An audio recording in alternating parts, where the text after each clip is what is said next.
साहिबगंज के राजमहल में पोखर में डूबने से एक युवक की मौत के बाद बवाल मचा। हालात काबू करने के लिए पुलिस की मशक्कत करनी पड़ी। चतरा के टंडवा में बड़का नदी में बाइक समेत एक युवक बह गया। हालांकि स्थानीय लोगों ने युवक को किसी तरह बचा लिया।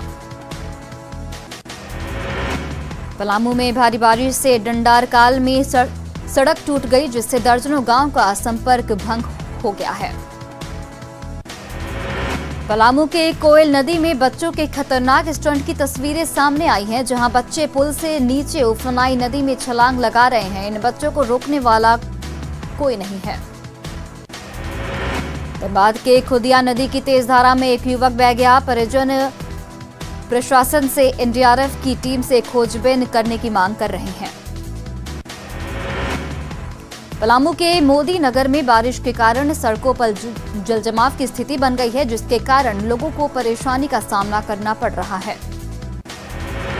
सिमडेगा के बानों के कोनसोदे चौक से केंतुगा धाम जाने वाली सड़क की हालत जर्जर है। ग्रामीणों ने सड़क की जल्द मरम्मत कराने की मांग की।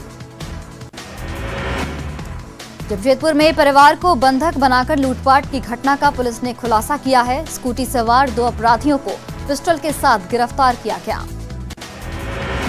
धनबाद के कबीरी गांव में एक पिकअप वैन से शराब बरामद किया गया। हालांकि चालक भागने में सफल रहा। देवघर पुलिस ने जमीन विवाद में हुए गोलीकांड के 2 आरोपी को गिरफ्तार कर लिया है। पुलिस को मिट्टी के अंदर रखी एक पिस्टल भी हाथ लगी है। दुमका के शिकारीपाड़ा में चावल लदे ट्रक की लूट का पुलिस ने खुलासा किया है। ट्रक के मालिक और चालक ने ही लूट की साजिश रची थी।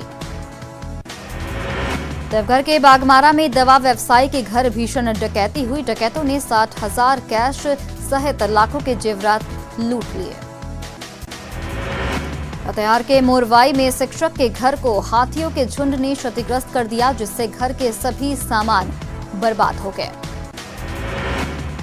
रामगढ़ के चैनगड्डा के गैरम जरुआ सरकारी जमीन पर पीएम आवास योजना के तहत घर बनाने का आरोप लगा है। इसे लेकर डीसी को जांच करने के लिए ज्ञापन सौंपा गया है।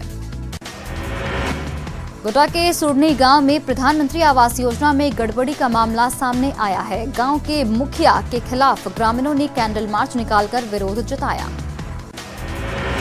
साहिबगंज के बीजेपी किसान मोर्चा के राष्ट्रीय मंत्री ने प्रेस कॉन्फ्रेंस की, जिसमें ओबीसी को नीट की परीक्षा में आरक्षण देने पर पीएम को धन्यवाद दिया।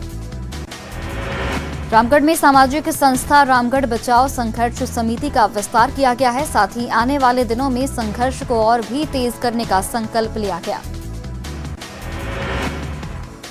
जामताड़ा के नाला प्रखंड में भूमि संरक्षण विभाग ने महिलाओं में ट्रैक्टर का वितरण किया। इस दौरान मुख्य अतिथि के तौर पर स्पीकर रविंद्रनाथ महतो मौजूद रहे।